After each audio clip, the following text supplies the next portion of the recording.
Vallée. He's the CEO of a company that was named by Google as one of the top AI companies in Canada. And Paul and I together organized the 100 CEOs for Basic Income in 2018. Woo! Thank you, Paul, for your help. I'm also a founder of a technology company that is VC-backed by OMERS Ventures. And OMERS, you may know, is the Ontario Municipal Employee Retirement Savings Fund.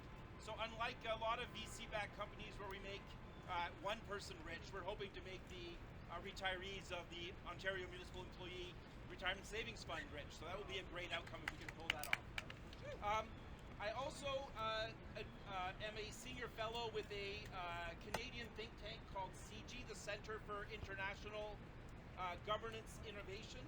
And at CG, I advise on the future of work, among other things, including cybersecurity and data privacy. So these are the issues that are near and dear to my heart. I have 3 quick vignettes for you here today.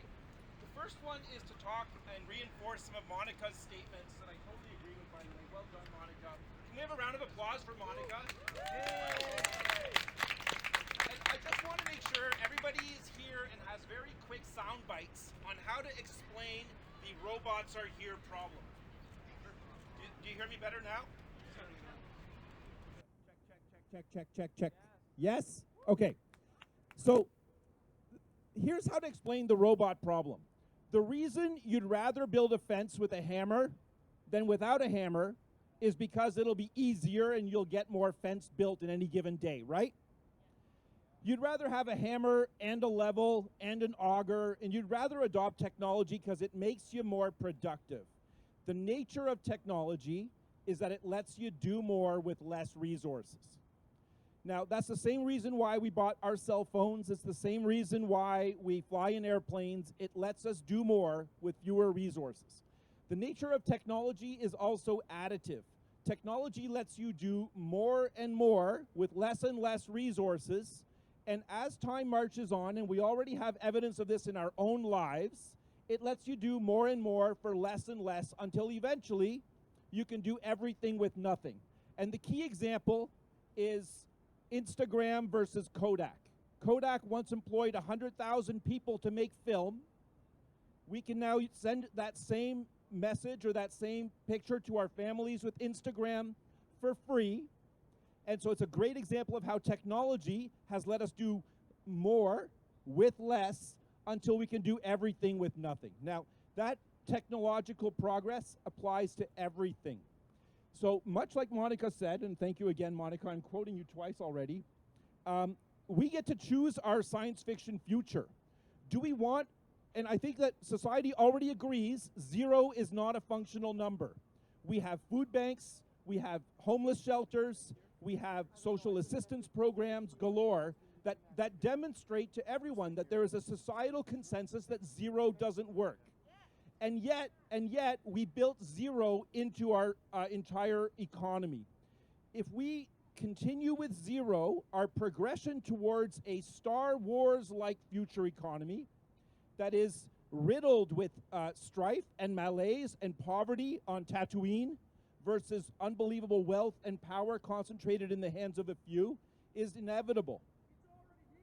It's already here. Meanwhile, if we want to push towards a more Star Trek-like future economy that is a meritocracy where everybody gets to contribute based on their abilities, we need to encode a non-zero number into our society. And that is a fact and a pure result of the nature of technology. For the same exact reason you buy a hammer, that's a fact. Okay, next up. Next vignette. Risk appetite, risk tolerance, and risk in motion.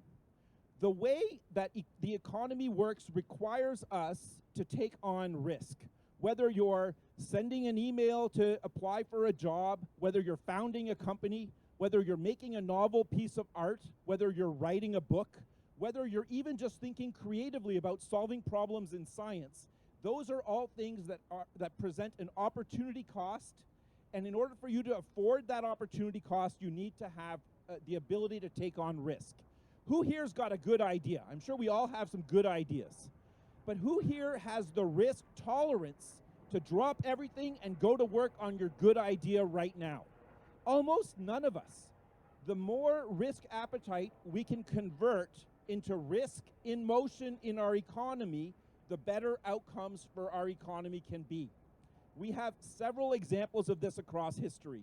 Charles Darwin was able to afford booking passage on the Beagle and made a gigantic contribution to the future of humanity. Harper Lee was given a year's basic income as a gift from her wealthy family, and that's why we have to kill that's why we have to kill a mockingbird. René Descartes was a pensioner at 18. He received his lifelong pension from his wealthy family, and that's why we have a lot of modern philosophy. The idea that individuals who do not need to work on a particular goal to make a contribution to humanity has been disproven a million times. And I would like to see 1,000 flowers bloom with entrepreneurship of all kinds. In the sports, for the future Olympians who want to demonstrate their abilities. In the arts, for the painters and the writers who would like to make an impact on our society that way.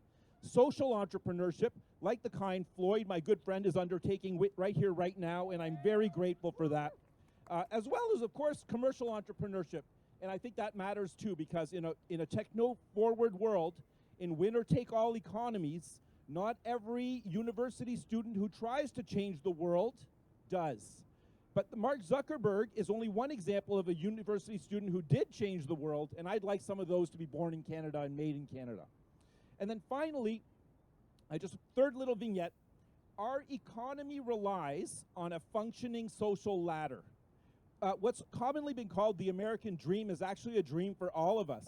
The idea that if we work hard, if we try our best, if we're persistent, if we're smart enough, if we try hard enough, we can get ahead in life. But we see many examples across the world of economies that have broken their social ladder. Anybody here ever been to San Francisco? It is a painful place to go to, because what happens in San Francisco is there is a strata of the economy of the hyper-wealthy who consume the services of the working poor, and there is no way to go from the working poor up the social ladder to the hyper-wealthy.